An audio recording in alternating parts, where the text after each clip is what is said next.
тоҷикон оинаи таърихи миллат با тоҷикистон استقبال 35 سالگی استقلالیت роғон دولتی корзори همه روزه با زبان‌های گوناگون دنیا برنامه‌های тоҷикистон бо tashabbусҳои байналмилалӣ дар сайёрат давлати دوشنبه пешниҳоди خونه tashabбускор امیدی یاد تولید ва کنید. фатҳу فروغ нусратҳои صبح دانایی کتاب مقامات است. امنیت باید بیش از هر وقت در دیگر 4 فصل هوشیار سال باشند. سیر و مسائل سیاحت برای اقتصادی، صنعتی و جهانگردانی کشاورزی و علم اجتماعی فروغ معرفت محبوب راهنمای ما جامعه تاجیکستان آزاد و صاحب اختیار.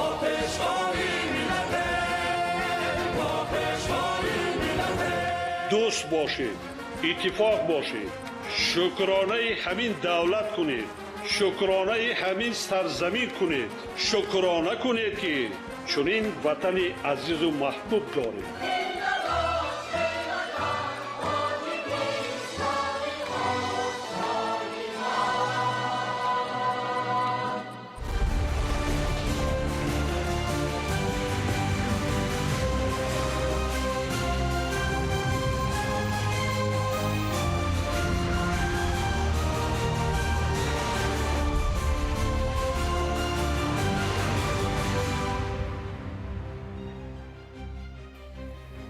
ассалому алайкум бинандагони гиромӣ.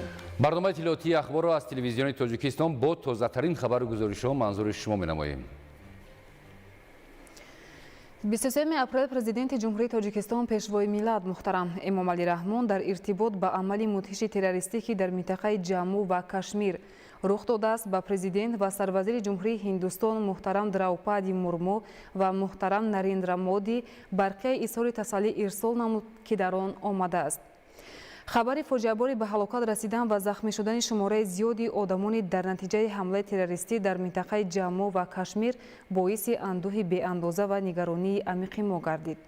мо ин амалкарди золимонаи нерӯҳои ҷиноятпешаро қотиона маҳкум карда омодагии ҷониби тоҷикистонро ҷиҳати тақвияти муборизаи беамони сарҷамъона алайҳи ҳама гуна зуҳуроти терроризму ифротгароӣ боз ҳам таъкид менамоем. ҳамдардиву таслияти самимии инҷонибро ба шумо пайвандону наздикони қурбониёни ин амали террористӣ ва тамоми мардуми ҳиндустони дӯст изҳор менамоям. ба ҳамаи маҷрӯҳшудагон шифои комил мехоҳам.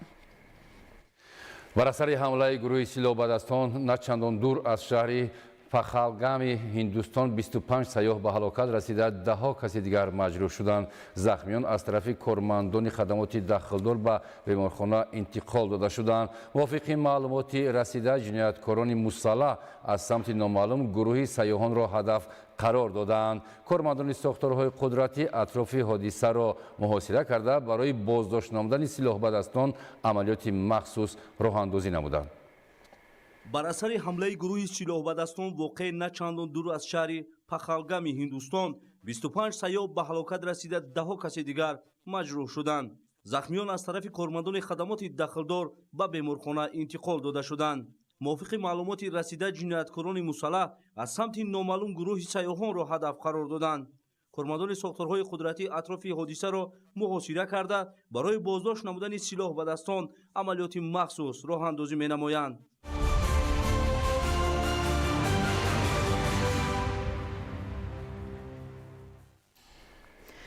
имрӯз таҳти раёсати раиси маҷлиси намояндагони маҷлиси олии ҷумҳурии тоҷикистон Файзали Идизода ҷаласаи навбатии иҷлосияи якуми маҷлиси намояндагони маҷлиси олии ҷумҳурии тоҷикистон даъвати ҳафтум баргузор гардид. дар иҷлосия лоиҳаи қонуни ҷумҳурии тоҷикистон дар бораи ворид намудани тағйир ба кодекси мадании ҷумҳурии тоҷикистон, лоиҳаи қонуни конститутсионии ҷумҳурии тоҷикистон оид ба ворид намудани илова ба қонуни конститутсионии ҷумҳурии тоҷикистон дар бораи мақомоти маҳаллии ҳокимияти давлатӣ, лоиҳаи қонуни ҷумҳурии тоҷикистон дар бораи ворид намудани илова ба кодекси ҳуқуқвайронкунии маъмурии ҷумҳурии тоҷикистон мавриди баррасӣ қарор гирифта, аз рӯи ҳамаи масъалаҳои баррасишуда қарорҳои дахлдор қабул гардиданд. дар шаҳри урумчии ҷумҳурии мардумии чин форуми ҳизбҳои сиёсии кишварҳои аъзои созмони ҳамкории шанхай ки таҳти унвони инъикоси рӯҳияи шанхай мусоидат ба рушди устувор, созмони ҳамкории шанхай масъулият ва рисолати ҳизбҳои сиёсӣ баргузор гардид ки дар кори он ҳайати ҷумҳурии тоҷикистон низ иштирок намуданд. мавриди зикр аст ки ҷумҳурии мардумии чин дар соли 2025 раёсати созмони ҳамкории шанхайро ба уҳда мегирад. дар ин замина дар соли ҷорӣ баргузории нишастҳо, форумҳо ва ҳамоишҳо дар ҷумҳурии мардумии чин ба нақша гирифта шудааст. зимни баргузории форум паёми табрикии президенти ҷумҳурии тоҷикистон, пешвои миллат, раиси ҳизби халқи демократии тоҷикистон муҳтарам эмомалӣ раҳмон ва иштирокчиёни форуми ҳизбҳои сиёсии кишварҳои аъзои созмони ҳамкории шанхай расонида шуд. дар мулоқотҳои дуҷонибаву бисёрҷониба аз саҳми тоҷикистон дар таъсиси созмони ҳамкории шанхай ва рушди ҳамкориҳо байни кишварҳои аъзо, меҳмоннавозии мардуми тоҷик ва ташаббусҳои ҷумҳурии тоҷикистон дар муҳимтарин масъалаҳои ҷаҳонӣ таъкид гардид. ҳукумати ҷумҳурии тоҷикистон дар доираи сиёсати дарҳои кушода ба таҳкими минбаъдаи робитаҳо бо кишварҳои ҷаҳон ва созмону ташкилотҳои байналмилалию минтақавӣ пайваста чораандешӣ менамояд. имрӯз дар шаҳри душанбе ҷаласаи чоруми комиссияи байниҳукуматии тоҷикистону арманистон оид ба ҳамкориҳои иқтисодӣ баргузор шуд. дар кори ҷаласа масъалаҳои муҳими марбут ба тавсеяи ҳамкории иқтисодию тиҷоратӣ байни тоҷикистон ва арманистон баррасӣ гардиданд. таъкид гардид ки ҷумҳурии тоҷикистон хостори таъқибияти ҳамкории иқтисодию тиҷоратӣ бо арманистон мебошад. соли 2024 табодули мол байни тоҷикистон ва арманистон $1.2 миллион ва дар 3 моҳи соли 2025 $1.7 миллион ташкил намуда. истифодаи иқтидор ва имкониятҳои мавҷуда метавонад ба манфиат ва пешрафти иқтисодиёти ҳарду давлат бошад. ҷонибҳо дар ҷаласаи чоруми комиссияи муштаракӣ байниҳукуматӣ оид ба ҳамкории иқтисодию тиҷоратии тоҷикистону арманистон доир ба тавсеяи ҳамкорӣ дар соҳаҳои афзалиятнок аз ҷумла иқтисоди рақамӣ, технологияҳои инноватсионӣ, энергетика, саноат, илм, маориф, фарҳанг, тандурустӣ, саноати сабук ва сайёҳӣ табодули назар намуда, пешниҳодҳои ҷолиб ва самарабахш иброз намуда. гуфта шуд ки бо мақсади тавсеяи ҳамкорӣ мутақобилан судманд ҷонибҳо бояд аз имконияти мавҷуда самаранок истифода намоянд. дар анҷом протоколи ҷаласаи чоруми комиссияи муштараки байниҳукуматӣ оид ба ҳамкории иқтисодию тиҷоратии тоҷикистон ва арманистон ба имзо расид. равандаҳои ҷаҳонӣ собит менамояд ки ҷомеаи ҷаҳонӣ таваҷҷӯҳи худро ба мушкилоти вобаста ба тағйирёбии иқлим, хоса ҳифзи захираҳои обу пешгирии раванди обшавии пиряхҳо равона намуда, ҷанбаҳои гуногуни ҳалли масъалаҳои марбутро ба рӯзномаи ҳадафҳои рушди устувор ворид намояд. ҷумҳурии тоҷикистон ҳамчун кишвари ташаббускор тадбирҳои муассирро дар ин самт пешниҳод ва ҳамоҳанг менамояд ки баҳри саодати инсоният равона шудааст. инак омодагиҳо дар кишвар ба конфронси байналмилалии сатҳи баланд оид ба соли байналмилалии ҳифзи пиряхҳо дар сатҳи баланд ҷараён дорад. шарҳи Фахриддини Муҳаммад Юсуф. таконбахшӣ ба амалҳо бо шарикии устувор ин ҳадаф пайваста аз ҷониби ҷумҳурии тоҷикистон дар заминаи узвият дар созмону ташкилотҳо бо таҳкими ҳаҷми бештар сурат гирифта ба ҳифзи захираҳои табиӣ ва бо андешидани тадбирҳои муассир баҳри коҳиш додани таъсиррасонӣ ба раванди тағйирёбӣ нигаронида шудааст. соли 2025 соли байналмилалии ҳифзи пиряхҳо. ёдовар мешавем ки моҳи марти соли 2021 зимни нахустин ҷаласаи пешвоёни эътилофи обу иқлим президенти ҷумҳурии тоҷикистон пешвои миллат муҳтарам эмомалӣ раҳмон иброз доштанд ки обшавии бо суръати пиряхҳо дар баробари зиёдшавии истеъмоли об ки аз афзоиши аҳолӣ ва рушди иқтисодӣ вобастагӣ дорад метавонад ба оқибатҳои манфӣ оварда расонад. бо такя ба ин гуна пешниҳод ки бо дурандешӣ сурат гирифта буд, 14 декабри соли 2022 маҷмӯаи умумии созмони милали муттаҳид зимни иҷлосияи 77 қатномаи соли 2025 соли байналмилалии ҳифзи пиряхҳоро ки аз ҷониби ҷумҳурии тоҷикистон пешбарӣ шуда буд бо иттифоқи оро қабул кард. иқдоми навбатии президенти ҷумҳурии тоҷикистон пешвои миллат муҳтарам эмомалӣ раҳмон бо пуштибонии 153 давлати аъзои созмони милали муттаҳид пазируфта шуд. ҷиҳати дар сатҳи баланд ташкил ва баргузор намудани конфронси байналмилалии сатҳи баланд оид ба соли байналмилалии ҳифзи пиряхҳо ки санаи 29, 30, 31 ва 1 июн дар шаҳри душанбе баргузор мегардад, як қатор корҳои назаррас ба сомон расонида шудааст. яъне айни ҳол лоиҳаи барномаҳои форумҳо, лоиҳаи барномаҳои сессияҳо аз тарафи кумитаи тадорукоти кишвар вобаста ба конференсияи байналмилалӣ аллакай таҳия гардиданд ба ҷонибҳои ҳавасманд ки хоҳиши дар рафти чорабиниҳои иштирок ташкил намудани чорабиниҳои махсуси соҳавӣ хоҳиши худро иброз намуданд ва ҳамаи онҳо паҳн гардидааст.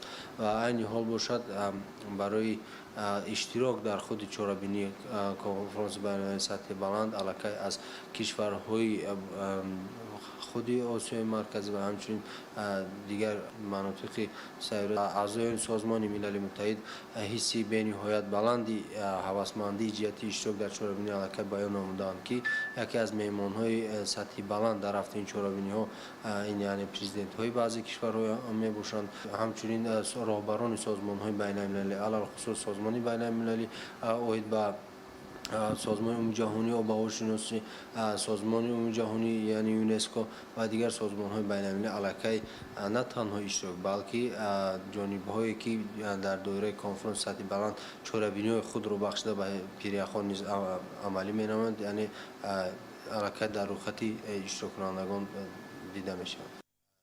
ҳамакнун тадбири навбатии сатҳи баланд дар ҷумҳурии Тоҷикистон бо баррасии муҳимтарин мавзӯъҳои марбут ба пешгирии раванди обшавии пиряхҳо дар маҷмӯъ тағйирёбии иқлим ва масоили марбут ба муҳити зистро ба миён хоҳад гузошт. Тоҷикистон дар баргузор намудани чорабиниҳои сатҳи баланд таҷрибаи бой дорад. Ин аст ки ҳоло омодагиҳо ба конфронси байналмилалии сатҳи баланд оид ба соли байналмилалии ҳифзи пиряхҳо ҷараён доранд. Тадбирҳои муштараки ҳамоҳангсозӣ ва тақвиятдиҳандаи робитаҳои судманд дар самти ҳалли мушкилоти марбут ба ҳифзи табиат тақозои замон буда дар раванди дигаргуниҳои табиӣ ва зарурати нигоҳдошти он бо ҳамовозӣ бояд сурат гирад. Дар ин замина ҷумҳурии Тоҷикистон дар самти ҳалли мушкилоти марбут ба дигаргуниҳои табиӣ пайваста пешоҳангӣ нишон дода аз рӯи пешниҳодҳои мушаххас консепсия ва нақшаҳои амалро муаррифӣ намудааст ки бо ҷонибдории ҷомеаи ҷаҳонӣ хоса қатномаҳои созмони милали муттаҳид баҳри некоҳории сокинони сайёра роҳандозӣ мешаванд. Омӯзиши масоили марбут ба рушд, натиҷагирӣ аз раванди татбиқи барнома ва муқаррароти амал бо роҳи муайян намудани дурнамои самараноки фаъолият. ҳамоҳангиҳо дар робита ба баррасии мавзӯъҳои марбут ба ҳифзи пиряхҳо ва омӯзиши пешниҳодоти расмии кошшиносони байналмилалӣ дар заминаи конфронси сатҳи баланд роҳҳои коҳиш додани дигаргуниҳои табиӣ аз ҷумла раванди обшавии пиряхҳоро мушаххас менамояд. Боз як қадами устувор ҳамакнун бо такя ба конфронси байналмилалии сатҳи баланд оид ба соли байналмилалии ҳифзи пиряхҳо ки бо ҷалби сиёсатмадорону коршиносони сатҳи баланд дар шаҳри Душанбе барпо хоҳад гардид, ташкили тадбирҳои тарғиботӣ низ дар назар дошта шудааст ки дар сабк ва услуби худ роҳандозӣ мегарданд. Барои ин аз ҷониби котиботи конфронс ба унвони сарони давлатҳо, ҳукуматҳо, вазорату идораҳои давлатҳои аъзои созмони милали муттаҳид, инчунин роҳбарони созмонҳои байналмилалӣ ва минтақавӣ даъватномаҳо ирсол карда шудааст. Фахриддин Муҳаммадюсуф, Фарҳоди Бусе, Ахбор.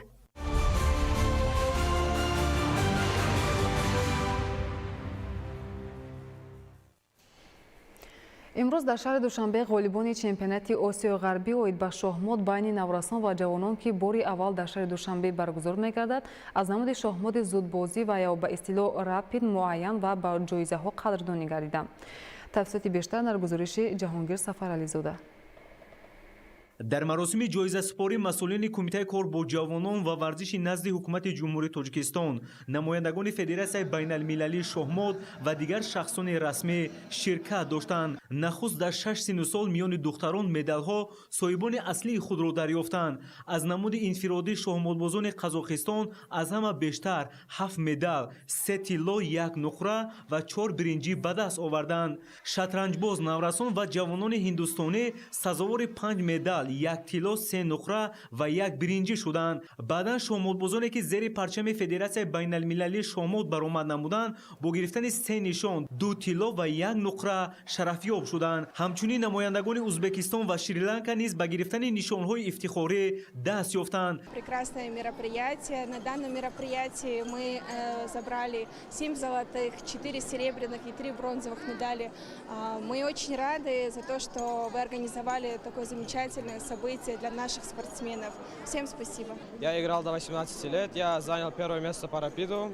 Мне очень понравился Таджикистан, я очень доволен. Душанбе очень красивый город, мне он очень понравился. Надеюсь, я еще сюда приду. Здравствуйте, меня зовут Вероника Шубенкова. Я победительница Западной Азии среди девушек до 18 лет и победительница в команде. Турнир мне очень нравится, очень комфортные условия, у вас очень красивый город. Душанбе очень понравился, особенно горы. Организация турнира мне очень понравилась. Сейчас проходит классический турнир и еще будет блиц-турнир. дар идома ғолибони шоҳмотбози зудбозӣ дар ҳайати инфиродӣ байни писарон қадрдонӣ гардиданд. хушбахтона шадранҷбози наврасу умедбахши кишвари мо Пайрав Қодирӣ миёни иштирокчиёни то 14 сола сазовори нишони нуқра гардид. من امانوی ممنونم، مادر پیروجان هستم. از دوره خردی من با شهمات شوق زیاد داشتم و چمپیون دو کاراته تاجیکستان بین زنان و دختران شده بودم در دوره دانشجویی. حالا خوشبخت هستم که فرزند ما پیروجان قادری تاجیکستان رو معرفی کرد در این چمپیونات آسیای غربی و صاحب مدال نقره گردید و آرزو دارم که در آینده نیز در چمپیونات های جهانی صاحب مدال های طلا گردیده برای آبروی تاجیکستان خدمت میکند و پرچم تاجикистан رو در عرصه بین‌المللی میبردارد. Я горжусь тем, что занял второе место под флагом Таджикистана. Буду стараться в будущем занимать еще лучшие места, еще более сильных турнирах. همچنین در روز سوم چمپیونات آسیای غربی بین نورسان و جوانان مراسم قدرشناسی غالیبان در هیئت دستوی نیز صورت گرفت. شاملباز کشور ما مرادعلی شفیعов، غیرتجان دلمراد و زکریا یوسفوف در هیئت دستوی میان اشتراکچیان تا 8 ساله مقام سوم را سزاوار گردیدند. یونس الهام معاون رئیس فدراسیون شахмат جمهوری تاجیکستان، مربی درجه بین المللی و داور درجه بین المللی هستند. بار اول در تاریخ ورزشی جمهوری تاجیکستان چمپیونات آسیای غربی آید به شахмат بین جوانان و نورسان در شهر دوشنبه برگزار شده ایستاده است. در این مسابقه 130 نفر ورزشکاران از 13 دولت آسیای غربی اشتراک دارند و در قطار آنها 100 نفر شахмат بازی بهترین جمهوری تاجیکستان.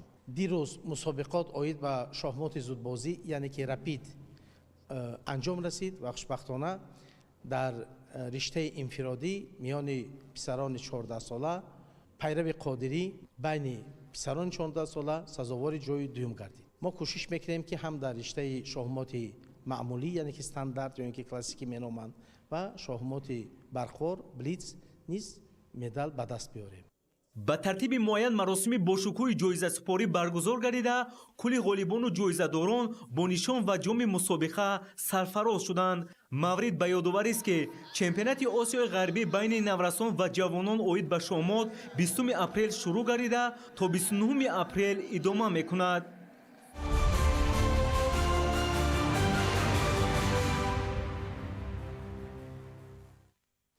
имрӯзҳо дар мамлакат ҷиҳати рушди зинаи таҳсилоти томактабӣ тадбирҳои зарури амалӣ гардида дар ин сам як қатор корҳо анҷом дода шудааст. ҳоло дар кишвар бо мақсади ҷалби кӯдакон ба ин зинаи муҳими таҳсил дар баробари муассисаҳои томактабӣ ҳамчунин маркази инкишофи барвақтии кӯдак дар назди муассисаҳои таҳсилоти ҳамагонӣ фаъолият менамоянд. наврӯз сафаров ва маҳмадсаид камолов гузориш медиҳанд. боғча зинаи аввали таҳсилот вале муҳимтарин давраи омӯзиш барои кӯдак аст. ҳамин аст ки сол-то сол таваҷҷӯҳ барои рушду таъмини инфраструктура дар ин бахш бештару беҳтар мегардад. ҳамсон ба қабулу амалишавии барномаву стратегияҳои миллии рушд боис ба он гардид ки вазъи муассисаҳои томактабӣ дар ҷумҳурӣ беҳтар ва шароити илмомӯзӣ дар ин зинаи таҳсилот сол-то сол хубтар гардад. ҳоло дар кишвар беш аз 740 муассисаҳои таҳсилоти томактабӣ фаъолият дорад ки бунёди 262 тои он ба замони соҳибистиқлолии кишвар рост меояд. яъне аз солҳои аввали соҳибихтиёрӣ давлат ва ҳукумати кишвар дар самти беҳтар намудани шароити таълим, рушди кӯдакистонҳо ва фарогирии кӯдакон ба ин зинаи таҳсилот даст ба кор асту дар ин замина корҳои назаррасро сомон додааст. ҳоло тадбирҳо барои беҳтар намудани вазъи соҳа дар ҳоли амалишавӣ қарор доранд. дар соҳаи маориф 2 стратегия ва 8 барнома татбиқ шуда истодааст ки ба зинаи таҳсилоти томактабӣ як стратегия ва 2 барнома тааллуқ дорад. яке аз барномаҳое ки дар самти зинаи томактабӣ тааллуқ дорад ва амалӣ шуда истодааст ин барномаи давлатии рушди таҳсилоти томактабӣ барои солҳои 2020 ва 2025 мебошад ки аз рӯи маълумотҳо дар шаҳру ноҳияҳо сохтмони муассисаҳои томактабӣ бо маром идома ёфта истодааст. иҷроиши талаботи замимаи мазкур дар шаҳру ноҳияҳои тобаи марказ иҷро мешавад. дурнамои соҳа стратегияи миллии рушди маорифи ҷумҳурии тоҷикистон барои давраи то соли 2030 аз он ки ин ҳадаф аст бояд амалӣ шавад. дар доираи ин тадбир бояд то соли 2025 фарогирии кӯдакон ба муассисаҳои таҳсилоти томактабӣ 30% ва то соли 2030 50% ҷалб гарданд. яъне дар 5 соли оянда бо истифода аз ҳамаи сарчашмаҳо ва бо назардошти ҳадафи гузошташуда бунёди 800 муассисаи таҳсилоти томактабӣ дар назар аст. фарогирии кӯдакон ба таълиму тарбияи томактабӣ бояд амалӣ шавад ва дар асоси иҷроиши талаботи ин барномаҳо боварӣ комил дорем ки мо бо ин мақсад ва ҳадафе ки дар назди вазорати маориф ва илми ҷумҳурии тоҷикистон стратегия гузоштааст иҷро мекунад. омӯзиши забонҳои хориҷӣ аз зинаи таҳсилоти томактабӣ. ин иқдом дар ҳоле рӯйдаст гирифта шуд ки бо пешрафти замон ва рушди ҷомеа талабот ба кадрҳои ҳирфаиву донандагони забонҳои хориҷӣ бештар аст. бо инобати ин имрӯз омӯзиши забонҳои хориҷӣ дар боғчаҳо бо ҷалби омӯзгорони ҳирфаӣ ба роҳ монда шуда машғулиятҳо бо шаклу шеваи тоза ҷараён мегирад, хусусан дар шаҳри Душанбе.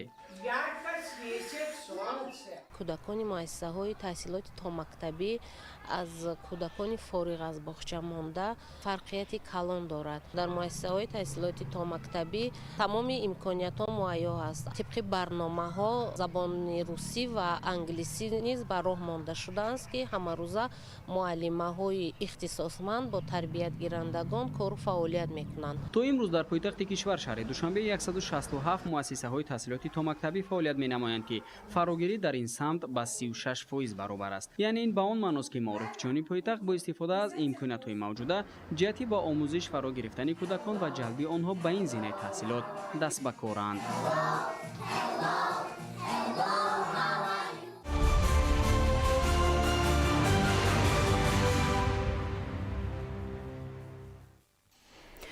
солҳои 2022-2026 эълон гардидани солҳои рушди саноат дар тараққиёт, ҳалли масъалаҳои иҷтимоиву иқтисодӣ ва таъмин намудани иҷрои ҳадафҳои стратегии миллии кишвар аҳамияти бузург дорад. дар ноҳияи Муъминобод вобаста ба ин чораҳои мушаххас амалӣ гардида ба беҳтар шудани сатҳи некӯаҳволии сокинон таваҷҷӯҳи махсус равона шудааст. гузориш дар ин хусус. бо мақсади истиқболи сазовор аз ҷашни 35-солагии истиқлолияти давлатӣ дар ноҳияи Муъминободи вилояти Хатлон бунёди 241 иншоот ба нақша гирифта шудааст. аз ин шумора 22 иншоот дар соҳаи саноат мебошад. таъсис ва фаъолияти чунин корхонаҳои истеҳсоли сангу шағал дар ноҳия барои вусъати раванди корҳои сохтмонӣ заминаи мусоид мегузорад. инчунин ҷиҳати таъсиси ҷойҳои нави корӣ ва бо шуғли доимӣ фаро гирифтани сокинон беҳтарин имконият дониста мешавад.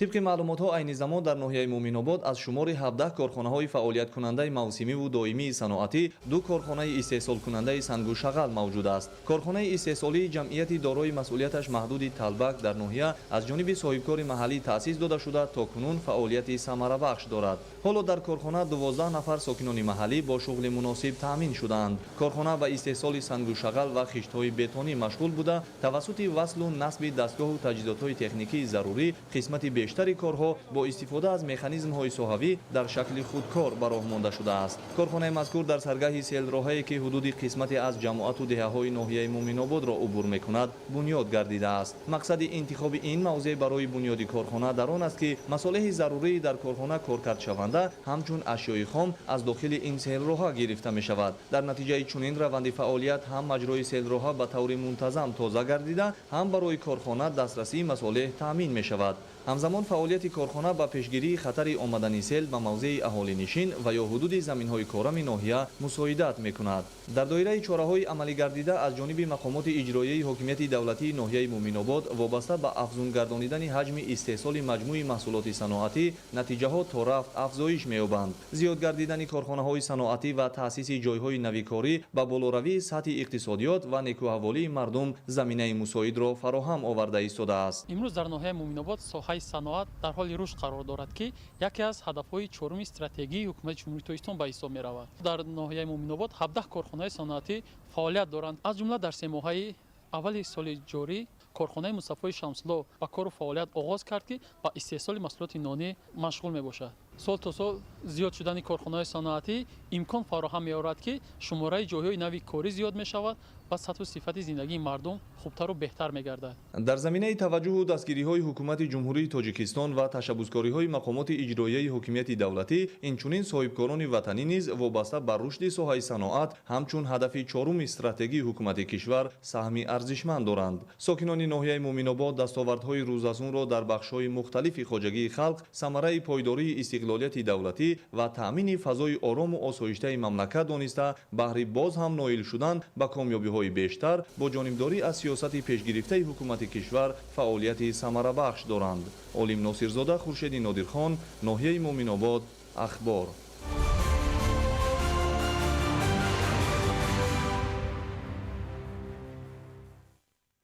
тоҷикистон бо иқлими мувофиқу мавқеи ҷуғрофии хуб, обу замин, фаровонии гармӣ, рӯзҳои зиёди офтобиаш барои ба даст овардани ҳосили баланд мусоидат мекунад. гузориши Мансури Ҷалол.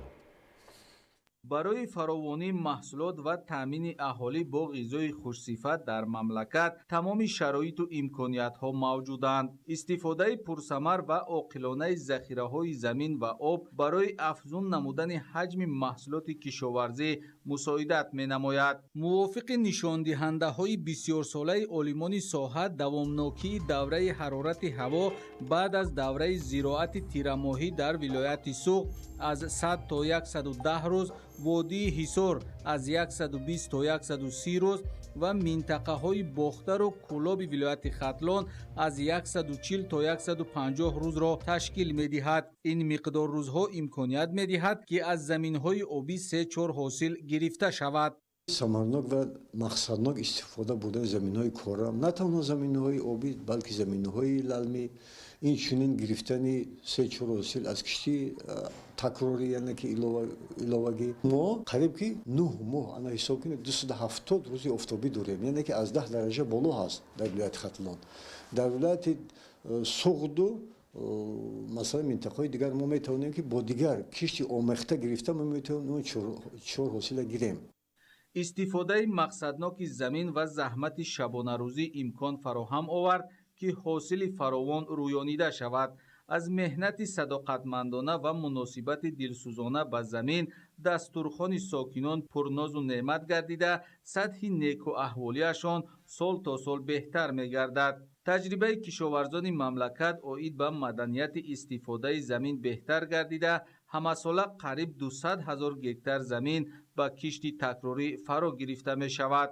талаботи зироат ба об, талаботи зироат ба гармӣ, талаботи зироат ба равшанӣ, талаботи зироат ба ғизо ва талаботи зироат ба кислород, ба ҳаво.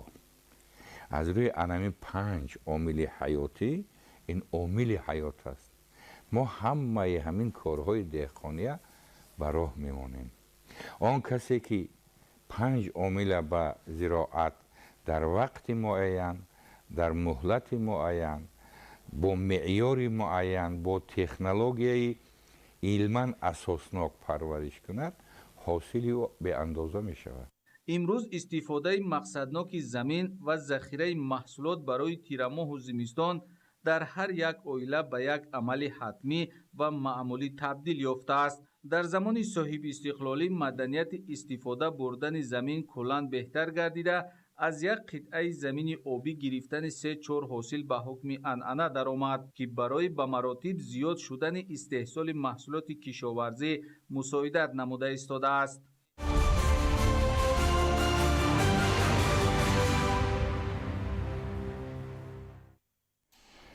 дар ҳама бахшҳои хоҷагидорӣ кишоварзони бо таҷрибаи ноҳияи кушониён талош менамоянд, ки аз ҳар қитъа замини ҳосилхез оқилона истифода намуда сабади истеъмолиро бо сабзавоти тару тоза таъмин намоянд. гузориши Гулчеҳраи Сатор. майдони гармхонаҳои доимоамалкунанда 6 гектар ва гармхонаҳои мавсимие, ки хоҷагидорон ба парваришу истеҳсоли сабзавоти барвақтӣ машғуланд, дар ноҳияи кушониён зиёда аз 500 гектарро дар бар мегирад. ҳамарӯза аз самари меҳнати кишоварзони асили ин ноҳия зиёда аз 40 тонна маҳсулот ба бозорҳои дохилии вилоят ва шаҳри Душанбе ворид мегардад, ки дар баробари қонеъ сохтани эҳтиёҷоти харидор ва фаровонии бозор аз фурӯшаш истеҳсолкунандагон рӯзгори ободу зиндагии шоиста доранд. бо усули обмонии қатрагӣ ва риояи дурусти агротехникаи парвариш, хоҷагидорони бо таҷриба метавонанд аз 1 гектар майдони гармхонаҳои мавсимӣ, ки дар онҳо сабзавот парвариш мекунанд, аз 45 то 50 тонна ҳосили босифат ба даст доранд. талаботи бозору манфиати бештари иқтисодӣ хоҷагидоронро ҳавасманд месозад, ки майдони гармхонаҳои мавсимиро сол аз сол васеътар намоянд. аз ҳама бештар дар ҷамоати деҳоти сарвати истиқлол мардум ба ин шуғл ҳавасмандӣ дошта, масоҳати гармхонаҳои мавсимӣ дар ин деҳот ба 413 гектар мерасад. деҳқонони соҳибтаҷрибаи ин деҳот дар қитъаҳои замини назди ҳавлигӣ ва заминҳои президентӣ низ сабзавоти барвақтӣ кишт намуда, аз натиҷаи заҳмат ҳосили босифату фаровон ба даст меоранд. аз гармхонаҳои хоҷагии деҳқонӣ яъне абдусолеҳ мо дидан карда истодем ки ҳосил фаровон аст ва ҳама рӯз дар бозорҳои дохили вилоят ва шаҳри душанбе ҳама рӯза аз бахши аҳолӣ ва хоҷагоҳи деҳқонӣ қариб 40-45 тонн бодиринги сабзавотҳои барвақтӣ тару тоза бароварда мешавад. замони соҳибистиқлолӣ ба хоҷагидорон имкони фарохи фаъолиятро муҳайё сохтааст. имрӯз кишоварзони тоҷик дар кишту парвариш ва фурӯши ҳама маҳсулот озодии комил дошта, бо истифода аз тухмиҳои босифат ва таҷрибаи муосир маҳсулоте истеҳсол мекунанд, ки воридот ивазкунанда ва бо сифати баланди молӣ ба талаботи бозори ҷаҳонӣ рақобатпазир аст. дар ҳудуди ҷамоати мо ба ғайр аз сабзавоти барвақти бодиринг, помидор ва қаламфури булғорӣ низ дида мешавад.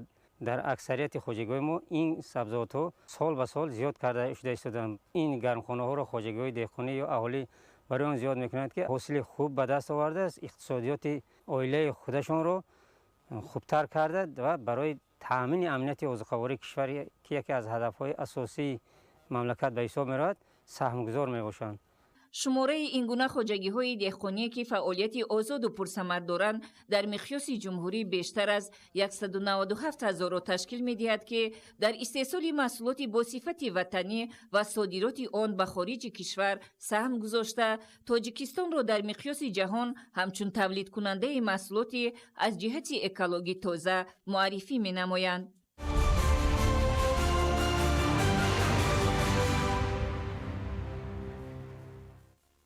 дар ҳамаи шаклҳои хоҷагидории вилояти суғд наздики 7 миллион сарпарранда мавҷуд ва барои таъмини пурраи бозори дохилӣ бо маҳсулоти истеҳсоли ватанӣ ва тақвият бахшидани иқтидори содиротӣ фабрикаҳои нави паррандапарварӣ сохта мешаванд. соли 2014 дар вилояти суғд ҳамагӣ 35 фабрикаи паррандапарварӣ фаъолият менамуд. саршумори парранда бошад тақрибан 900 000-ро ташкил медод ва дар як сол ҳамагӣ 65 миллион дона тухм истеҳсол карда мешуд. дар гузашта бо сабаби кам будани саршумор ва ба таври пурра фаъолият накардани фабрикаҳои паррандапарварӣ, талаботи бозори дохилӣ асосан аз ҳисоби гӯшту тухми сифаташ пасти воридотӣ қонеъ мегардид. аммо дар давоми солҳои охир бо татбиқи ҳамаҷонибаи барномаҳои давлатӣ ва пешниҳоди имтиёзу сабукиҳо дар самти таъсиси фабрикаҳои нави паррандапарварӣ ин мушкилот аз байн рафта, шароите ба вуҷуд омад ки бозори дохилӣ бо тухму гӯшти мурғи истеҳсоли худӣ таъмин карда шавад. рушди соҳа ки асосан дар давоми 7 соли охир таъмин гардид, дар вилояти суғд шумораи фабрикаҳои паррандапарварӣ ба 157 адад расид. дар 3 моҳи соли ҷорӣ 213 миллион тухм истеҳсол карда шуда ва наздик 4,7 ҳазор тонна гӯшти парранда истеҳсол карда шуд. дар 5 соли охир имтиёзҳо ба корхонаҳои паррандапарварӣ дода шуд, ки аз ҳамин имтиёз истифода бурда соҳибкорони вилоят корхонаҳои паррандапарвариро ташкил карданд ва саршумори парранда ба 7 миллион расонда шуд. барои ноил шудан ба дастовардҳои аз ин ҳам бештар паррандапарварони вилояти суғд аз роҳу усулҳои муосир кор мегиранд. бо ин мақсад ҳамасола бо иштироки паррандапарварони вилоят ҳамоишҳои илмию амалӣ баргузор карда мешавад. дар ҳамоиши имсола ки бо иқдоми ҷамъияти дорои масъулияти маҳдуди паррандапарвари хуҷанд доир гардид, намояндагони фабрикаҳои паррандапарварии дохил ва хориҷи кишвар, корхонаҳои истеҳсоли хӯроки парранда, олимони соҳа, технологҳо ва байторон иштирок карда масъалаҳои ҳалтарабро баррасӣ ва ҷиҳати рушди соҳа аз худ кардани таҷрибаи пешрафтаро ба манфиати кор арзёбӣ намуданд. олимону мутахассисони соҳа иброз доштанд, ки барои зиёд намудани саршумор ва маҳсулнокии парранда дар баробари таъмин бо ғизо, мубориза бар зидди бемориҳои сироятӣ низ аз амалҳои муҳим ва ҳатмӣ ба ҳисоб меравад. мутахассисон аз Федератсияи Русия, Португалия, Белгия даъват карда шуданд. онҳо донишу малакаҳои худро дар ин семинари илмӣ пешниҳод карданд барои баланд бардоштани сатҳи дониш малакаи паррандапарварон барои рушди ҳамин соҳа. таъкид гардид ки барои рушди соҳаи паррандапарварӣ ҳамбастагии илму истеҳсолот зарур аст. чунин амал на танҳо ба рушди ин соҳа ва талаботи иқтисодиёти бозоргонӣ мусоид аст, балки ҷиҳати афзоиши истеҳсоли тухму гӯшт шароити муфидро фароҳам меорад. гузарондани чорабиниҳои зооветеринарӣ хеле муҳим мебошад ва сари вақт гузарондани чунин чорабиниҳо имконияти парвариши чӯҷа, парвариши паррандаро хеле имконпазир гардонида аз бемориҳои сироятӣ эмин нигоҳ медорад. ҳамзамон дар идомаи ҳамоиш байни паррандапарварон, олимону мутахассисони соҳа вобаста ба истифодаи технологияи муосири ғизодиҳӣ ва беҳтаркунии зот табодули афкор сурат гирифт. абдуваҳоби абдусаттор, Илёс Бобоҷон, вилояти Суғд, Ахбор.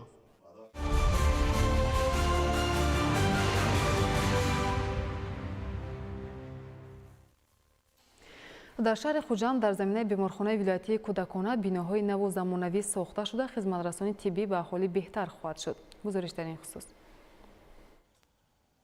طبق دستور و هدایت‌های پیشوای ملت، پرزیدنت جمهوری تاجیکستان محترم امامعلی رحمان عین حال در شهر خوجند ساختمان 4 بینای محتشم و لایحه‌ای در نزد بیمارخانه کلینیکوی رقم 1 شهری، بیمارخانه بچگانه ولایت، مرکز سرطانشناسی و مرکز کلینیکوی اندوکرینولوژی ولایت سوغد ادامه دارد که در آینده شرایط و اصول‌های معاصر طبابت و جراحی و استفاده از تکنولوژی معاصر راه‌اندازی می‌گردد. بینای علاوگی بیمارخانه کلینیکوی بچگانه ولایت سوغد که ساختمان آن ادامه دارد از تهخانه و 7 آشیانه عبارت بوده برای 120 کتی بستری پیش بینی شده است. ساختمان بنا سال روان آغاز یافته، ساختمانچیان محلی به کار تامین شدند. موافق به لایحه بنا با طرح و لایحه معاصر ساخته می شود. در این بنا که از 120 کتی طبابتی عبارت می باشد، کت‌های соҳаи ҷарроҳӣ ҷойгир мешаванд, яъне ҷарроҳии кӯдакона, осебшиносии кӯдакона ва бемории гӯшу гулӯи бинӣ.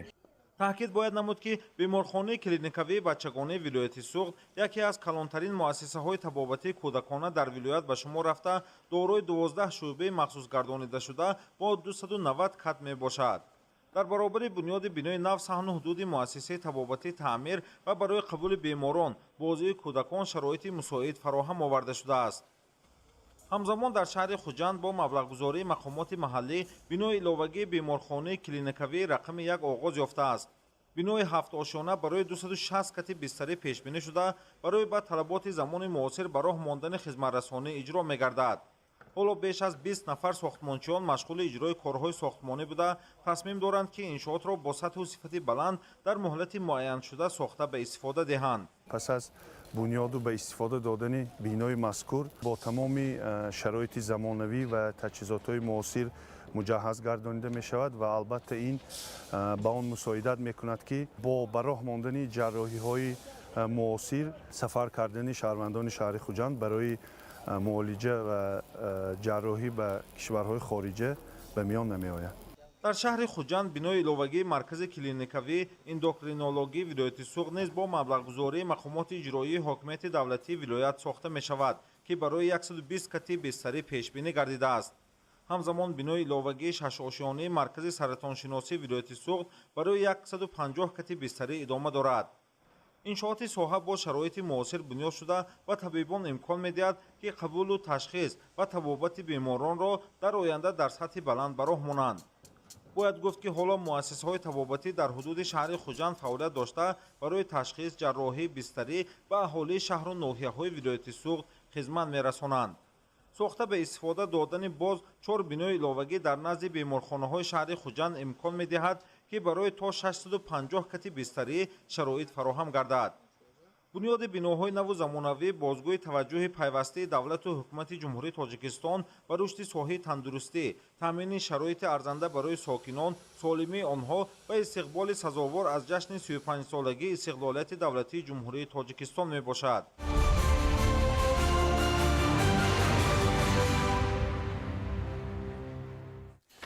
бо мақсади сазовор истиқбол намудани ҷашни 35-солагии истиқлоли давлатии ҷумҳурии Тоҷикистон дар ҳама шаҳрноҳияи мамлакат корҳои ободонию созандагии вусъати тоза пайдо намудааст. то таҷлили 35-солагии истиқлолияти давлатии ҷумҳурии тоҷикистон дар ҳудуди ҷамоати деҳоти роҳатии ноҳияи рӯдакӣ 31 иншооти таъиноти гуногун ба нақша гирифта шудааст. Аз ин шумора беш аз 23 иншоот аллакай сохта мавриди истифода қарор гирифта, дар боқимонда корҳои сохтмонӣ бо маром идома дорад. Аз ҷумла дар деҳоти роҳатӣ дар назди муассисаи таҳсилоти миёнаи умумии рақами 416 сифхонаҳои нави иловагӣ сохта мавриди баҳрабардорӣ қарор дода шуд, ки дар натиҷа ин иқдоми бунёдкорона мушкилии чандинсолаи хонандагон вобаста ба ҷои нишаст бартараф карда шуд. Дар сифхонаҳои нави иловагӣ имкон аст ки дар ду баъз 340 хонанда ба таҳсил фаро гирифта шавад. Мизу курсӣ ва дигар таҷҳизотҳои зарурӣ дар муассиса аз ҷониби Вазорати маориф ва илми ҷумҳурии Тоҷикистон таъмин гардидааст. Иттилоъ дода шуд, ки муассисаи таълимии мазкур дар доираи иқдомоти созанда бахшида ба 35-солагии истиқлолияти давлатӣ аз ҷониби соҳибкорони маҳаллӣ ва саҳми маҳал сохта ба истифода дода шудааст. Ин иқдом имкон фароҳам овард, ки хонандагон дар шароити боз ҳам беҳтар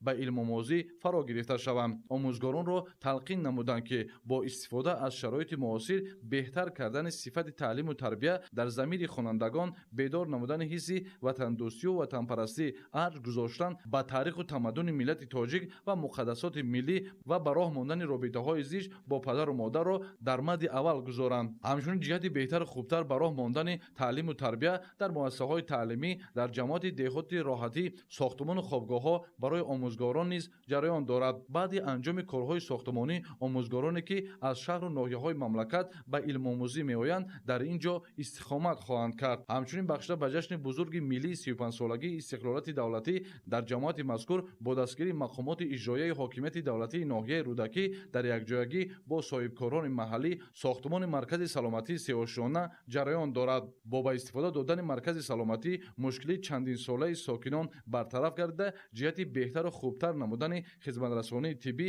замина мегузорад. ба хотири гиромидошти нақши созандаву муосири парчам ва нишони миллӣ дар тарбияи ҳисси худогоҳиву худшиносӣ ва ватандӯстиву ватанпарастии мардум бахусус насли наврасу ҷавон дар деҳаи роҳатии ҷамоати роҳатӣ сохтмони майдончаи парчам ва нишони давлатӣ ҷараён дорад. ҳамчунин ба хотири сазовори истиқбол намудан аз ҷашни миллии 35-солагии истиқлоли давлатӣ дар ҷамоати мазкур корҳои сохтмонии ду кӯдакистон барои 400 кӯдак бо ҷалби мутахассисон идома дошта дар муддати муайяншуда ба истифода дода мешавад. роҳҳои ҳудуди деҳаҳо низ марҳила ба марҳила бо дастгирии мақомоти иҷроия ва шахсони саховатпеша таъмину таҷдид ва қисме асфалтпӯш карда шудааст. воқеан бахшида ба 35-солагии истиқлолияти давлатии ҷумҳурии Тоҷикистон раванди созандагиҳо дар ҳама гӯшаву канори мамлакат идома дошта, ҳамаи ин иқдомҳои созанда ба хотири беҳтар гардидани шароити арзандаи зисту зиндагии сокинони мамлакат равона карда мешавад. баҳри ободу зебо гардонидани ҷамоати деҳоти роҳатӣ соҳибкорони маҳаллӣ низ пайваста саҳм мегузоранд.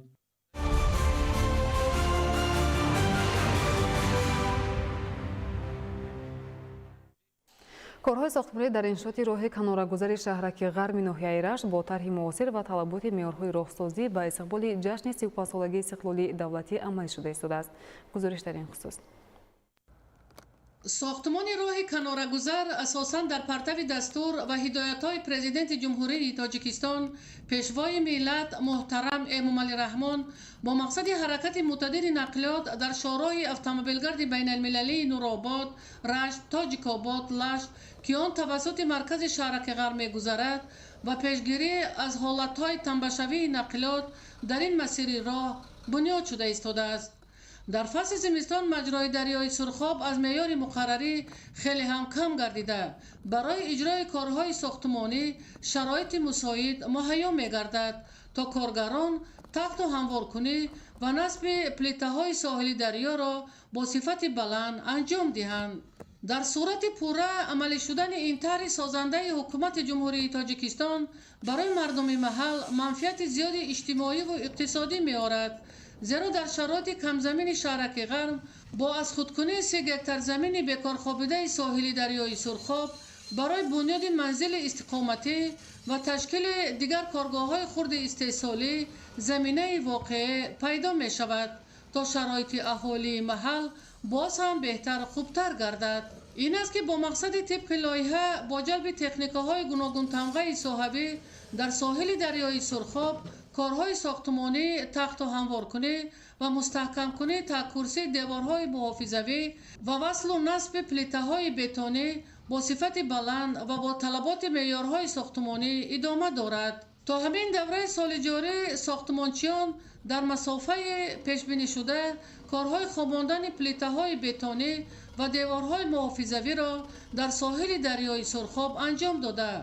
دیگر کارهای ساختمانی از نقشه فرمایشگر جریان دارد. بنیاد راه کنارگذر از قسمت درآمدگاه شهرک غرم آغاز می‌گردد و بعداً قطقط دریای سرخاب تا برآمدگاه آن در اساس لایحه پیشبینی شده و با طلبات بخطری انشاءات بنیاد شده ایستاده است، زیرا این قسمتی راه پیوندگر شاهراه اتومبیلگرد بین المللی به شمار رفته توسط آن نقلیات بارکشان و مال محصولات خواجگی خلق را به ناحیه‌های منطقه آورده می‌رساند. فرمایشگر بنیاد راه‌های کنارگذر شهرک غرب ناحیه رشت اساساً دیرکسیون انشاءات حکومتی دستگاه اجرایی پرزیدنت جمهوری تاجیکستان به شمار رفته کارهای ساختمانی را کارگران جمعیت دارای مسئولیتش محدود سخاوت 2005 اجرا کرده ایستاده است تا انشاءات حیاتاً مهم خواجگی خلق منطقه کوهستان در مهلت پیشبینی شده و با صفت بلند انجام داده شود. ایدیگل محمود، دادرجان میرزازاده برای برنامه اخبار از ناحیه رشت.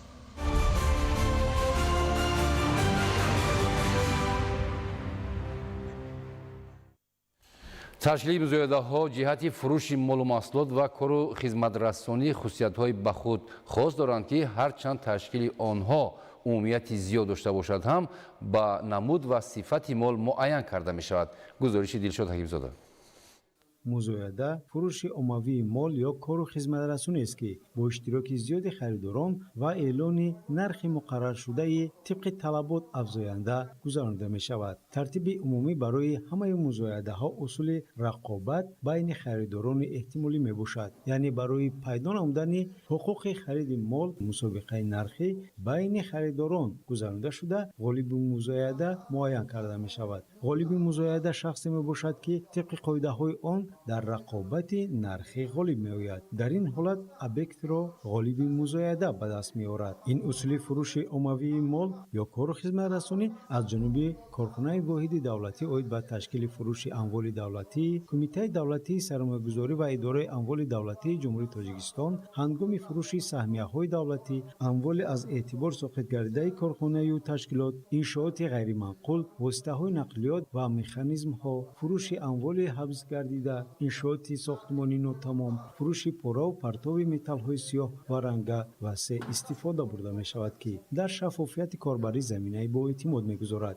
مثال این در گذراندن یکی از مزایده ها مشخص گردید. برای گذراندن مزایده و اشتراک زیاد خریداران اعلان گسترده وقت، مکان، مال و محصولات و کار و خدمت رسانی برای فروش یا به اجاره پیشنهاد شونده مهم می باشد، چون که اگر هر قدر شماره خریداران زیاد باشد همان اندازه خواهشمندان جهت خریداری نمودن مال و محصولات پیشنهاد شونده بیشتر می گردد که این به عرضه و تقاضای بازاری تاثیر عمیق خود را می گذارد. دلشاد حکیم‌زاده، زینالدین جبارزاده، اخبار.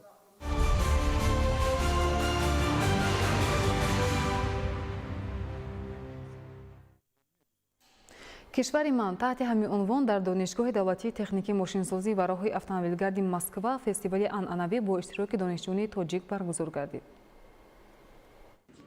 در دانشگاه دولتی تکنیکی ماشینسازی و راههای اتومبیلگرد مسکو فستیوال عنعنوی کشور من جشن دوستی، فرهنگ و همدیگرفهمی برگزار گردید که در آن دانشجویان و مهمانان از کشورهای جهان اشتراک نمودند. در چارابینی مذکور رئیست دانشگاه، نمایندگان مقامات صحابی روسیه، اینچنین دانشجویانی که در دانشگاه‌های مسکو تحصیل می‌کنند اشتراک و سخنرانی نمودند. ابراز گردید که مقصد از برگزار نمودن فستیوال مذکور در تحکیم رابطه‌های دانشجویان ملت‌های گوناگون، حفظ ارزش‌های اخلاقی و فرهنگی و جلب دانشجویان خارجی زمینه مساعد فراهم می‌آورد. دانشجویان تاجیک که در این دانشگاه تحصیل می‌کنند و جمعیت جوانان دانشجویان تاجیکستان اشتراکچیان فستیوال را با فرهنگ و صنعت والای خلق تاجیک شناس نمودند. маврид ба зикр аст ки бо мақсади рушди ҳамкорӣ байни муассисаҳои олии таълимии ҷумҳурии тоҷикистон ва федератсияи русия дар соҳаи фарҳангу санъат тадбирҳои муассир роҳандозӣ мегардад. ҳамзамон доир ба масоили омодасозии мутахассисони касбӣ ва омӯзиши таҷрибаи ҳамдигар чораҳои мушаххас андешида шудааст. ҷараёни таҳсили донишҷӯёни тоҷик ва имконияту шароити барои онҳо фароҳамшуда хуб ба роҳ монда шудааст. инчунин барои таҳкими муносибатҳои дӯстона ва таҳсили донишҳои замонавӣ имконоти фароғ таъмин гардидааст.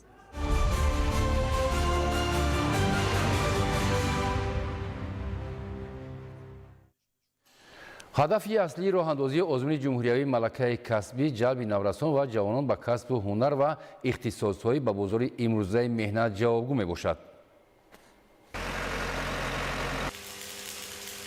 роҳандозии озмуни ҷумҳуриявии малакаи касбӣ ки бо ибтикори кумита оид ба таҳсилоти ибтидоӣ ва ҳамёнаи касбии назди ҳукумати ҷумҳурии тоҷикистон миёни хонандагони литсейҳои касбии техникии мамлакат доиру баргузор гардида истодааст, шаҳодат аз он медиҳад ки шароити таҳсил ва касбомӯзӣ дар муассисаҳои касбу ҳунаромӯзии кишвар мутобиқ ба талаботи бозори имрӯзаи меҳнат гардонида шудааст.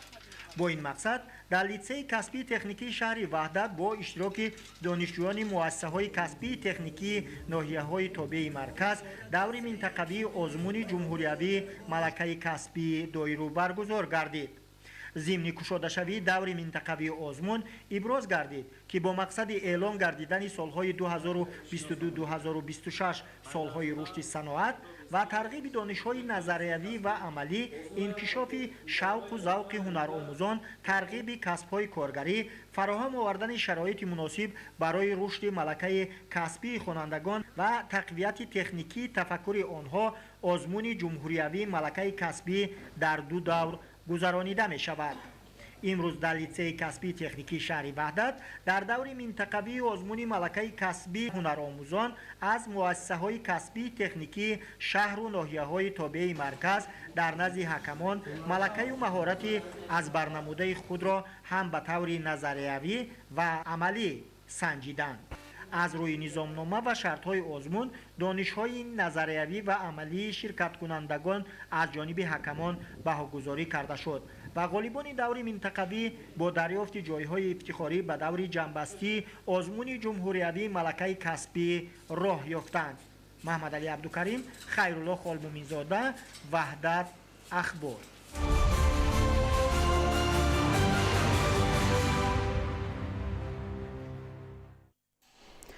паён заминаи муҳими худшиносӣ ва ояндасозӣ таҳти ҳамин унвон дар донишгоҳи миллии тоҷикистон ҳамоиши маърифатӣ тарбиявӣ баргузор гардид. гузориш дар ин хусус.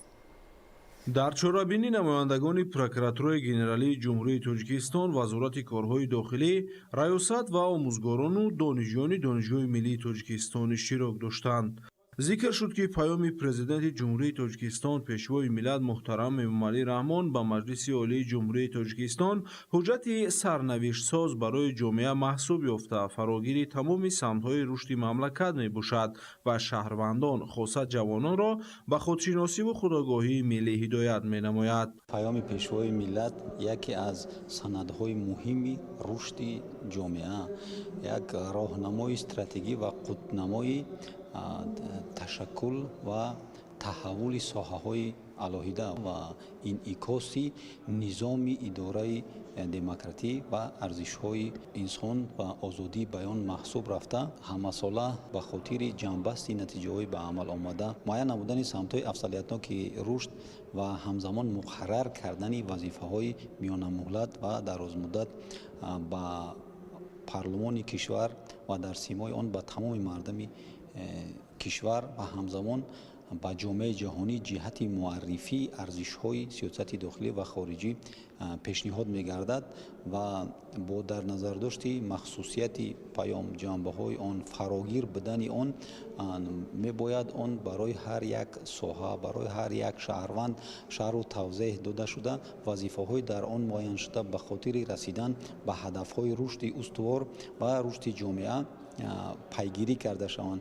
дар идомаи чорабинии доир ба муҳимияти таъмини волоияти қонун ва муборизаи бунёдӣ бо зуҳуроти номатлуби иҷтимоӣ, худшиносии миллӣ ва нақши ҷавонон дар таҳкими суботи ҷомеа маърузаҳо пешниҳод гардид. таъкид шуд ки худшиносии миллӣ барои ҷавонон на танҳо шинохти гузаштаи пуршарафи миллат, балки масъулият дар назди давлату ҷомеаро вогузор менамояд. дар ҳамоиш ҳамчунин доир ба вусъат бахшидан ба равандҳои инноватсионӣ ва истифодаи ҳамаҷонибаи имкониятҳои технологияи рақамӣ дар иқтисодиёт, эълон гардидани солҳои 2025-2030 солҳои рушди иқтисодии рақамӣ ва инноватсия дар ҷумҳурии Тоҷикистон, мубориза бо экстремизму терроризм, пешгирии шомилшавии баъзе ҷавонон ба ҳизбу ҳаракатҳои мамнӯъ ва тарбияи насли наврасу ҷавон дар рӯҳияи худшиносиву ватандӯстӣ андешаронӣ карда шуд.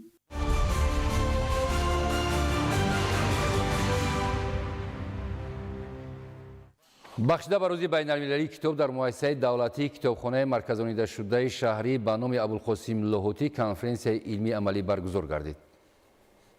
китоб манбаи илму дониш, сарчашмаи дарёи ақл, маҳзани фарҳанги миллӣ, пояи тамаддунҳои ҷаҳони мутамаддин, хосо оинаи ҳаёт ва калиди дари ганҷи суханҳо аст. дар муассисаи давлатии китобхонаи марказонидашудаи шаҳрӣ ба номи Абулқосим Лоҳутӣ бо иштироки кормандони соҳа ва олимону коршиносон чорабинӣ доир шуд. иштирокчиёни чорабинӣ нахуст аз намоишгоҳ, ки бахшида ба рӯзи китоб ва намоиши ҳунарӣ расомии хонандагони китобхона ба саҳна гузошта шуда буд, дидан намуданд. дар чорабинӣ таъкид гардид ки китоб ганҷинаи тафаккурҳост, маҳзани умеду орзуҳо, раҳнамо ба олами донишҳост. беҳуда нест ки президенти ҷумҳурии Тоҷикистон пешвои миллат муҳтарам Эмомалӣ Раҳмон гуфтаанд, китоб калиди дониш ва воситаи асосии саводнокшавӣ аст. шахсе ки китобро мутолиа мекунад, ҳеҷ вақт дар торикиву ҷаҳолати тангии зиндагӣ ноумед намешавад, чунки маҳз панду андазҳои китобро роҳнамои худ дар зиндагӣ мегардонад. дар чорабинӣ иштирокчиён доир ба муҳтаво ва мақсади дар сатҳи ҷаҳонӣ ҷашн гирифтани рӯзи китоб маърузаҳо намуданд. ҳамзамон дар идома гуфта шуд, ки китоб сармояи ақлу хират, сарвати бебаҳо, кони ганҷу маърифат ва маҷмӯи ахлоқи накӯст, ки инсонро ба роҳи ростиву росткорӣ ҳидоят намудаву мардонагӣ ва матонату бузургӣ раҳнамо месозад.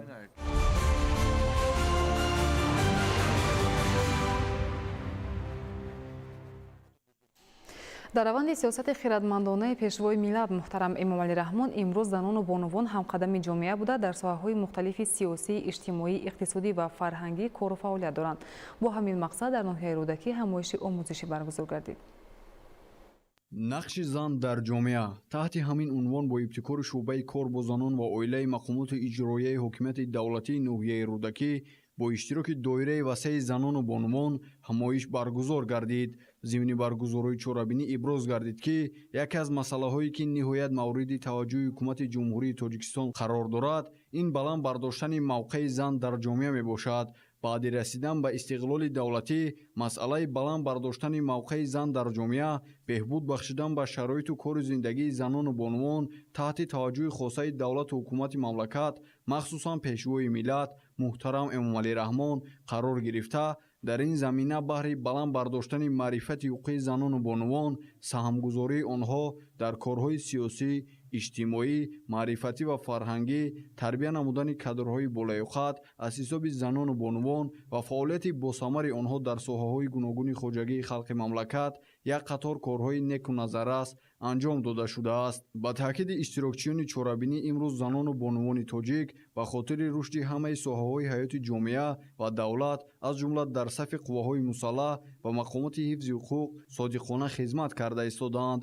дар воқеъ таваҷҷӯҳ ва дастгирии бевоситаи пешвои миллат муҳтарам Эмомалӣ Раҳмон аст, ки барои рушд ва фаъолияти густурдаи занон тамоми имкониятҳо фароҳам оварда шуда, ҳамчунин занону бонувон дар сохторҳои хизмати давлатӣ ва идоракунии давлатӣ ҷалб гардида кору фаъолият доранд.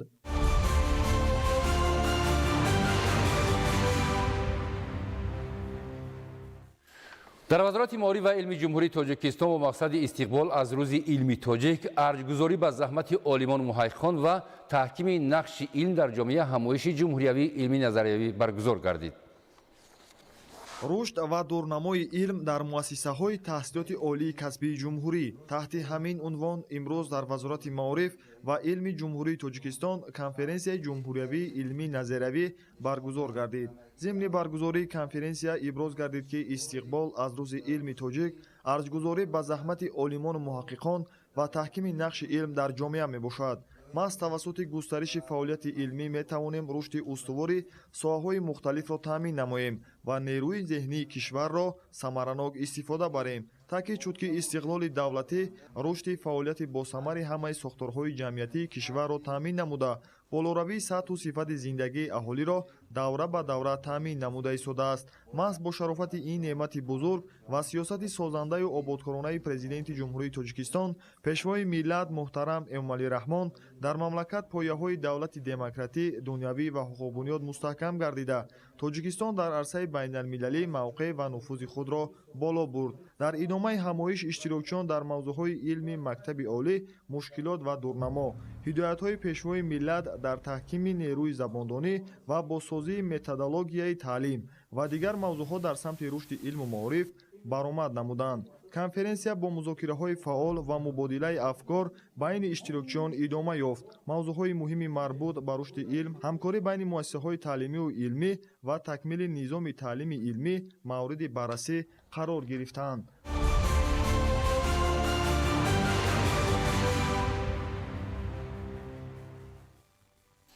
бахшта ба рӯзи байналмилалии ҳифзи кӯдакон дар маркази вилояти Хатлон шаҳри Бухтар таҳти унвони 40 рӯзи ҳаёти кӯдакон чорабинии фарҳангӣ фароғатӣ баргузор шуд.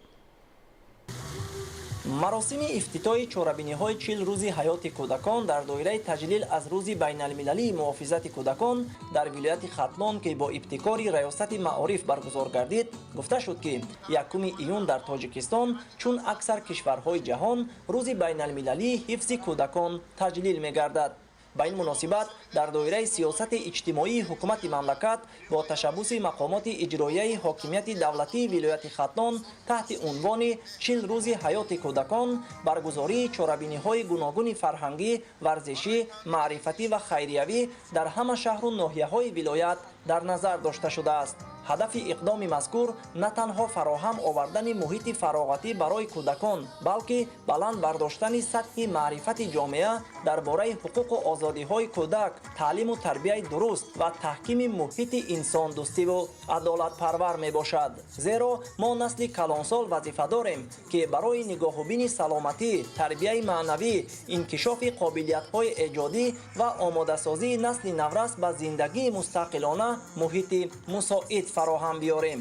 бо дастгирии ҳукумати ҷумҳурии Тоҷикистон ва ғамхориҳои пайвастаи пешвои миллат муҳтарам Эмомалӣ Раҳмон, кӯдакон имрӯз метавонанд дар муассисаҳои муосири дохил ва хориҷи кишвар таҳсил намоянд, соҳиби касбу ҳунар гарданд ва дар оянда ба рушду шукуфоии Тоҷикистони азиз саҳми арзандаи худро гузоранд. тибқи нақшаи чорабиниҳо дар муассисаҳои таҳсилоти умумӣ ва томактабӣ, мусобиқаҳои варзишӣ, сабқатҳои зеҳнӣ, барномаҳои фарҳангӣ, намоишномаҳои театрӣ ва дигар чорабиниҳои шавқовар доир мегарданд. воқеан кӯдакон ояндаи осудаву ободи ҳар як миллат, сарвати бебаҳои ҳар як оила, ҷомеа ва давлат ба шумор мераванд. аз ин лиҳоз давлату ҳукумати мамлакат нисбат ба ҳаёт ва таълиму тарбияи дурусти онҳо таваҷҷӯҳи зиёд зоҳир менамояд ва баҳри рушди тафаккури кӯдакону наврасон дар ниҳоди онҳо тарбия намудани шахси худшиносу ватандӯст, дорои масъулияти баланди иҷтимоӣ, соҳиби ҷаҳонбинии муосир ва қобилияти шинохти равандҳои мураккаби ҷаҳони имрӯза дар маркази фаъолияти масъулин қарор дошта, дар ин самт тадбирҳои натиҷабахш амалӣ карда мешаванд. дар анҷоми чорабинӣ барномаи фарҳангии бошукӯҳ, ки саропо инъикоскунандаи ҳаёти кӯдакону наврасон буд, пешниҳоди ҳозирин гардонида шуд. исмоил соҳибназарён, мусои нурмуҳаммад, ахбор.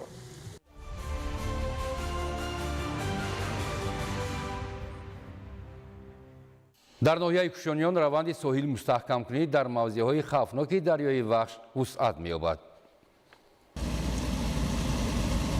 дар ноҳияи кушониён ҷиҳати анҷом додани тадбирҳои пешгирии эҳтимоли сар задани офатҳои табиӣ ва хусус дар натиҷаи боришоти зиёд баланд гардидани сатҳи оби дарёҳо ва рахна шудани соҳил аз ҷониби ниҳоди мутасаддӣ дар якҷоягӣ бо аҳолӣ корҳои муайян иҷро карда мешавад. дар ҳамин доира дар минтақаи хавфноки соҳили дарёи вахш деҳаи сари пули ҷамоати шаҳраки бохтариён тадбирҳои соҳилбандӣ ба роҳ монда шуд ки тавассути техникаҳои зарурӣ ва дигар масолеҳи лозимаи сохтмонӣ ва хусус тахтасангҳои калонҳаҷм ва сангу шағал соҳили рахнашаванда пурра мустаҳкам карда шуд. ин тадбири экологӣ бо саҳмгузории соҳибкори маҳаллӣ Шарофиддин Саъдуллозода анҷом дода шуда баҳри пешгирӣ аз ба вуқӯъ омадани ҳолатҳои нохуши табиӣ муҳиму саривақтӣ маънидод гардид.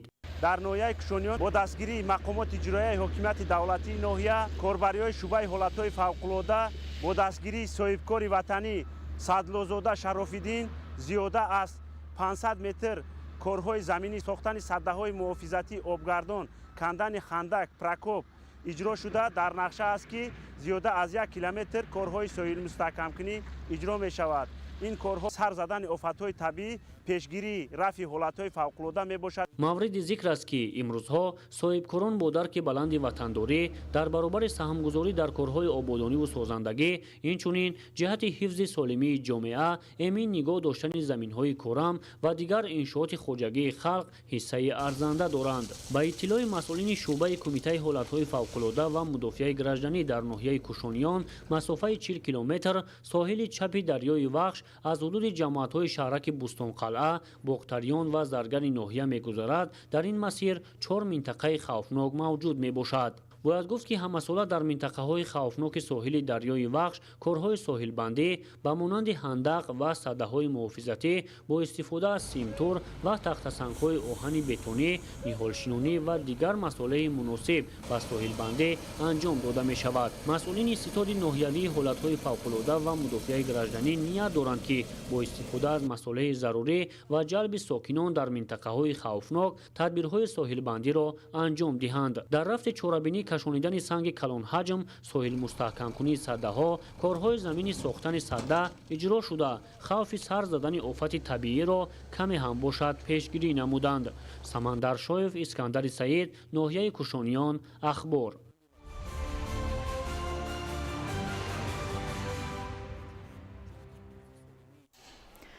дар шаҳру ноҳияҳои мамлакат ба муносибати ҷашни байналмилалии Наврӯз ҳамонот тантанаҳо идома дорад. бо мақсади таҷлил аз ин ҷашни қадима дар ҷамоати деҳоти ҳакимии ноҳияи Нуробод чорабинии пуршукӯҳ баргузор гардид. гузориш дар ин хусус. наврӯз яке аз қадимтарин ҷашнҳои мардуми тоҷик маҳсуб шуда, тоҷикон онро баргузор менамоянд. наврӯз дар байни тоҷикон аз даврони бостон бар ҷой мондааст ки оинҳои зиёдеро дар бар мегирад. дар эҳё ва пайдо намудани ҷойгоҳи баланди давлатӣ ва байналмилалии ҷашни наврӯз хизмати асосгузори сулҳу ваҳдати миллӣ пешвои миллат президенти ҷумҳурии Тоҷикистон муҳтарам Эмомалӣ Раҳмон бузург аст. маҳз бо ташаббуси ин шахсияти шинохтаи сиёсию фарҳангӣ ҷашни бостонии наврӯз на танҳо дар сатҳи давлатию байналмилалӣ балки дар кишварҳои ҳавзаи тамаддуни наврӯз бо тантана ва ба таври расмӣ таҷлил карда мешавад ки шинохту дарки моҳияту муҳимияти он амиқтар мегардад. сокинони ҷамоати деҳоти ҳакимии ноҳияи Нуробод ҷашни байналмилалии наврӯзро бо тамоми оинҳои хосаш бо тантана ҷашн гирифтанд. майдони варзишии муассисаи таҳсилоти миёнаи умумии рақами 3 деҳаи Лайрон базмгоҳи наврӯзии сокинон интихоб гардид. дар ин рӯз сокинони 12 деҳаи ҷамоати деҳоти ҳакимӣ ва дигар ҷамоатҳои ноҳия ба ҳам омада аз наврӯзи байналмилалӣ гарму самимӣ истиқбол карданд. дар майдони варзишӣ сокинони ҷамоати мазкур хони наврӯзӣ ҳафтсину ҳафтчин, хӯроку шириниҳои лазизи наврӯзӣ, ҳунарҳои дастии қадимии мардумӣ аз қабили сӯзанию гулдӯзӣ омода карда буданд ки ҳайати меҳмонон аз он дидан намуданд. наврӯз баёнгари тафаккури таърихӣ, симои маънавӣ, сиришти ахлоқӣ, орзуи ормон ва расму оин буда давоми мавҷудияташ арзишҳои фарҳангиву миллиро дар таркиби худ ҳифз намудааст. миллати кӯҳанбунёд ва соҳибфарҳанги тоҷик наврӯзро ҳанӯз аз аҳди бостон истиқбол намуда бо шукӯҳу ҷалоли хоса ҷашн мегирад. баъди истиқлолияти давлатии ҷумҳурии Тоҷикистон ҷашни наврӯз эҳё шуд ва ба ҳайси ҷашни миллӣ дар сатҳи давлатӣ таҷлил карда мешавад. наврӯз ба восилаи баланд бардоштани ҳувият ва худшиносии миллии мардуми тоҷик ва ифтихор аз гузаштаи миллат табдил ёфтааст. барномаи наврӯзӣ бахши фарҳанги ноҳия ва ҳунарнамоии сарояндагони шинохтаи кишвар анҷомбахши чорабинӣ гардид. дар қисмати дигари чорабинӣ мусобиқаи гӯштини миллӣ баргузор шуд. Дар ин рӯз паҳлавонон аз тамоми минтақаҳои кишвар байни ҳам рақобат карданд. ғолибони мусобиқа бо тӯҳфаҳои хотиравӣ ва маблағҳои пулӣ қадрдонӣ шуданд.